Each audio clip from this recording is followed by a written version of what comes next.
2000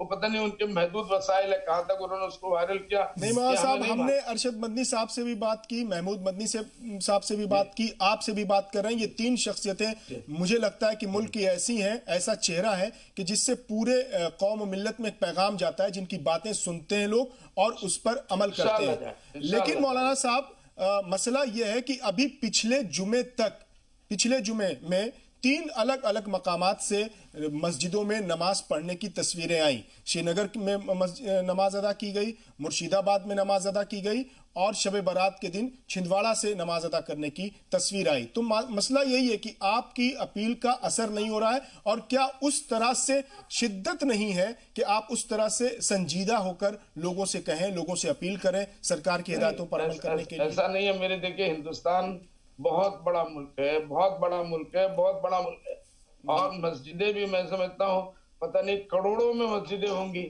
اب اس میں 3-4 مسجدیں چھندواڑہ کی آپ بولیے، کشمیر کے بارے میں بولیے، بہار کے بارے میں، اگر 1-2 جگہ ایسا کچھ ہو گیا ہے تو میں سمجھتا ہوں اس میں ضرور اس علاقے کے یا مسجد کے ذمہ داروں کی کمی ہے. گورنمنٹ کو ذمہ داروں پر ایکشن لینا چاہیے باقاعدہ. اور جو لوگ اس بات کو ابھی بھی نہیں مان رہے اور وہ سمجھ نہیں چاہ رہے، اس کا مطلب یہ ہے کہ وہ سیدھی لاٹھی سے سمجھنا نہیں چاہتے. گورنمنٹ کے پاس ٹیڑھی لاٹھی کرنے کے بھی بہت سے وسائل ہیں. 3 مسجدوں پر کنٹرول کرنا کوئی مسئلہ نہیں ہے، آئیڈینٹیفائی ہو چکا ہے، کئی علاقوں میں ہوا ہے، گورنمنٹ ان کے اوپر ایکشن لے، قوم ان کے ساتھ میں انشاءاللہ. آج زی سلام پر محمود مدنی صاحب تھے تھوڑی دیر پہلے ہمارے ساتھ، اور انہوں نے بھی کافی اس بات کی مذمت کی کہ جیسے ڈاکٹرز پر حملہ ہو رہا ہے، میڈیکل کے لوگ جو جا رہے ہیں اس طرح کے مریضوں کو دیکھنے کے لیے ان پر پتھر بازی ہو رہی ہے، اور اس میں بھی کہیں نہ کہیں ایک خاص فرقے کے لوگوں کا نام آ رہا ہے بار بار. انہوں نے کہا کہ یہ چیزیں ہمیں شرمندہ کرتی ہیں. انہوں نے سخت اس کی مذمت کی ہے اور کہا کہ کوئی بھی سخت ایکشن ہو لینا چاہیے، اس میں کوئی اس کی رعایت کی بات نہیں. انہوں نے صاف کہا ہے. آپ کیا کہیں گے؟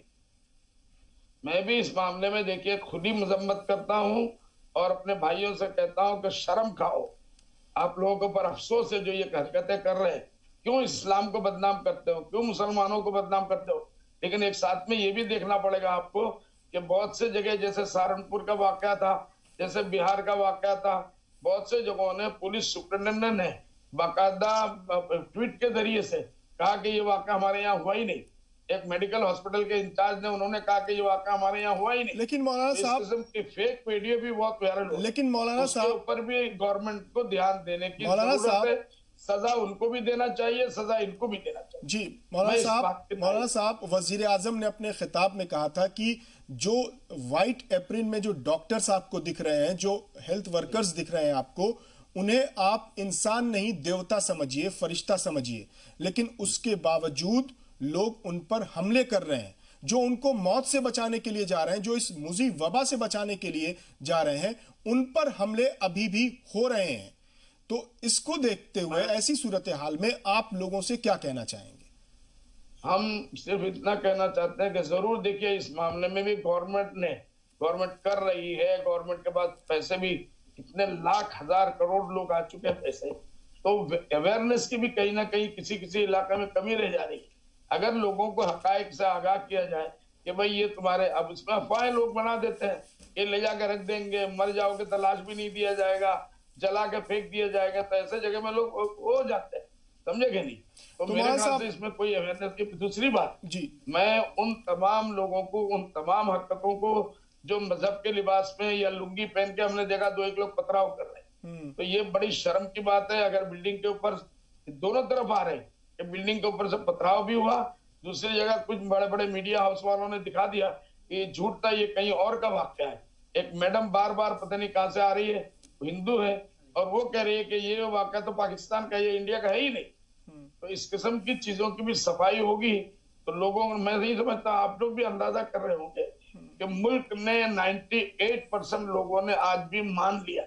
اگر جن لوگوں نے بھی نہیں مانا ہم اس کی مذمت کرتے ہیں. حکومت کو ان کے ساتھ سخت ایکشن کرنا چاہیے.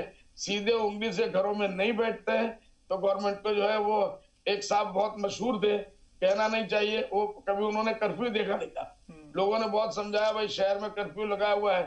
ارے بولے کیا کرفیو ہوتا ہے، اللہ پہ بھروسہ ہے. جب وہاں پہنچ گیا پولیس والوں نے، سی آر پی والوں نے ان کو ڈنڈے بجائے، تو اس کے بعد رو کے کہنے لگے ارے کمبخت مجھے پہلے بتا دیتے کہ کرفیو کا مطلب پولیس کا ڈنڈا اور سی آر پی کا ڈنڈا ہے. تو اس طریقے سے بھی حکومت کے پاس سارے وسائل ہیں، حکومت کر سکتی ہے، اور میرے خیال سے کرنا چاہیے ہم ان کے ساتھ۔ مولانا صاحب آپ زی سلام پر ہیں اور ہو سکتا ہے کہ آپ کو مولانا سعد صاحب دیکھ رہے ہوں، سن رہے ہوں، تو اگر آپ سے مولانا سعد صاحب کی ملاقات ہو تو آپ ان سے کیا کہنا چاہیں گے؟ وہ اگر آپ یہاں کہہ دیں تو ان تک میسج بات پہنچ جائے گی۔ چاہیں گے کہ میں آپ کے مادھیم سے یہ کہنا چاہوں گا، حضرت مولانا سعد صاحب میرے چھوٹے بھائی ہیں، عمر میں ان سے 4-5 سال بڑا ہوں، لیکن ہمارے بڑے اچھے تعلقات ہیں الحمدللہ، کہ اگر آپ یہ دیکھ رہے ہیں یا آپ کا کوئی ساتھی دیکھ رہا ہے، اللہ کے واسطے حضرت تک اس بات کو پہنچاؤ۔ اصل میں یہ اب یہاں بھی ایک بڑا معاملہ ہے کہ 26 یا 27 تو ان کے اوپر ایجنڈے لگا دیے FIR میں، ایسا لگتا ہے کہ دنیا کے سب سے بڑے دہشت گرد پکڑے جائیں گے، ایسا لگتا ہے میڈیا انتظار کر رہی ہے کہ جس دن 7 پکڑے جائیں گے اس دن اللہ نہ کہے سب سے بڑا آتنکوادی پکڑا جائے گا۔ بدرالدین اجمل صاحب ایک بات میں یہاں پر آپ سے کہنا چاہوں گا، آپ ہمارے تمام سوالوں کو اس طرح سے ڈیفینڈ کرتے ہیں اور میڈیا پر لا کر کے بات کو روک دیتے ہیں۔ میں آپ کی مشکل کو سمجھ سکتا ہوں، آپ ایک سیاست دامی ہیں، لیکن یہی تو دقت ہے، ملت کے رہنما اگر اس وقت صاف گوئی نہیں دکھائیں گے اور کہیں نہ کہیں ٹھیکرا پھوڑنے کی کوشش کریں گے تو پھر میسج کیسے جائے گا؟ ملت کنفیوز ہو رہی ہے۔ خدا نہ خواستہ ٹھیکرا اس وقت پھینکنے کی ضرورت نہیں ہے، کوئی کسی کو نہ پھینکے، اللہ کے واسطے کوئی نہ پھینکے۔ میں کوئی سیاست نہیں کر رہا ہوں اور مجھے پورے انڈیا کے سیاست سے کیا لینا، میرا تو سارا معاملہ ہی لے جا کے آسام ہے، تو اس لیے خدا نہ خواستہ سعد صاحب کے معاملے کو آپ لوگ بھی سنجیدگی سے لیجئے، کہیں نہ کہیں ان کے اوپر FIR سعد صاحب سے آپ کیا کہنا چاہیں گے؟ ہو سکتا ہے وہ سن رہے ہوں۔ سعد صاحب سے یہی کہنا چاہوں گا کہ آپ جتنا جلدی ہو سکے، آپ یہ جو FIR وغیرہ ہے یہ کوئی ایسا نہیں ہے، آپ اپنے وکیلوں سے مشورہ کیجئے، آپ کے اوپر جتنے دھارا لگایا گئے ہم نے بھی وکیلوں سے مشورہ کیا، لوگوں نے کہا یہ کوئی مسئلہ نہیں ہے، غیر ضمانتی وارنٹ آج دکھا رہے ہیں، زیادہ سے زیادہ 13-14 دن کی بات کریں گے، لے جا کے یہ لوگ کہیں گے ہم جیل میں ڈال دیں گے۔ ارے تو آپ کے اللہ والے، آپ کے بزرگان دین تو جیل نہیں، اس ملک کو آزاد کرانے میں چلیے ٹھیک ہے مولانا صاحب، چلیے اسم کی سیاست پر آتے ہیں۔ اسم میں باہر کے ریاستوں کے بہت سارے مزدور ہیں جو لاک ڈاؤن کی وجہ سے اس وقت پریشانی کا شکار ہیں، آپ کی پارٹی آپ کی جانب سے ان کی امداد کے لیے کیا کوئی قدم اٹھائے جا رہے ہیں؟ ہماری پارٹی دیکھیے، سب سے پہلی بات تو یہ میں کہوں گا کہ ہم لوگ سیاست میں ضرور ہیں، لیکن وہ سیاست نہیں جو آج پوری دنیا جس چشمے سے دیکھ رہی ہے۔ ہم لوگ قومی سیاست میں اترے ہیں، انسانیت کے فکر کے لیے، انسانیت کے مسائل کو حل کرنے کے لیے اترے ہیں۔ تو اللہ کا شکر ہے ہم لوگ اپنے لائن سے نہیں ہٹے اور بھولے بھی نہیں ہیں کہ ہم لوگ عالم ہیں اور اللہ نے کیوں بنایا تھا۔ دوسری بات یہ ہے کہ ہماری ذمہ داری جو آسام میں ہے، میں بتا رہا ہوں، ہمارا اپنا اجمل فاؤنڈیشن ہے، اجمل فاؤنڈیشن کے ذریعے سے اب تک الحمدللہ 40,000 فیملیوں کو ہم نے کم سے کم 15-20 دن کا کھانا پہنچایا اور کر ہی رہے ہیں، مسلسل کر رہے ہیں۔ دوسری بات یہ کہ جو باہر ہمارے آسام کے لوگ پھنسے ہوئے ہیں، کم سے کم اب تک 5,000 لوگوں کی درخواستیں ہمارے پاس ٹیلی فون سے لوگوں نے کیا۔ آج ہی ایک فون آیا کہ وہاں حیدرآباد میں 3,000 لوگ جگہ پہ پھنسے ہوئے ہیں۔ تو اس طریقے سے جہاں سے بھی خبریں آ رہی ہیں، بامبے میں لوگ پھنسے ہوئے ہیں، تو ان کو الحمدللہ ہم لوگوں نے کم سے کم نہیں تو 5,000 لوگوں کو ہم لوگوں نے ان کے لیے پیسے بھجوائے، اور یہ آن ریکارڈ ہے، سب چیک میں ہم بھیج رہے ہیں۔ تو اسی طریقے سے یہ چیزیں حکومت سے ہم کانٹیکٹ کر رہے ہیں۔ کل ہم نے وہاں کیرلا کے حکومت سے کانٹیکٹ کیا کہ آپ کے یہاں سے لوگ ہمارے پھنسے ہوئے ہیں۔ اس کے بعد اس سے پہلے جھارکھنڈ کے سورن صاحب سے ہم نے کانٹیکٹ کیا، اس سے پہلے جو ہے آپ کے راجستھان کے گہلوٹ صاحب سے ہم نے کانٹیکٹ کیا۔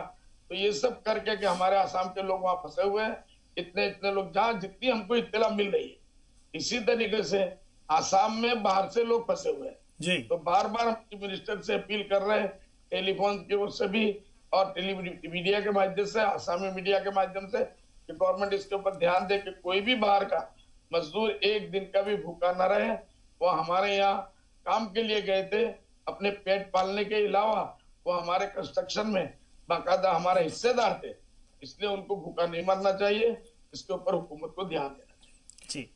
جی بہت شکریہ مولانا صاحب، اور ہم دعا کرتے ہیں کہ آپ کی توفیقات میں اضافہ ہو۔ بہت شکریہ کہ آپ نے وقت نکالا، ہمیں وقت دیا اور ہم سے بات چیت کی، اور ایک اچھا پیغام پورے عوام کے لیے، قوم کے لیے، ملک کے لیے، ملت کے لیے آپ نے دیا۔ بہت بہت شکریہ۔ بہت بہت شکریہ۔ تو ناظرین، ہم بھی یہی اپیل کریں گے کہ کورونا جیسی وبا سے بچنے کا واحد ذریعہ ہے سوشل ڈسٹینسنگ۔ سوشل ڈسٹینسنگ کو اپنائیے،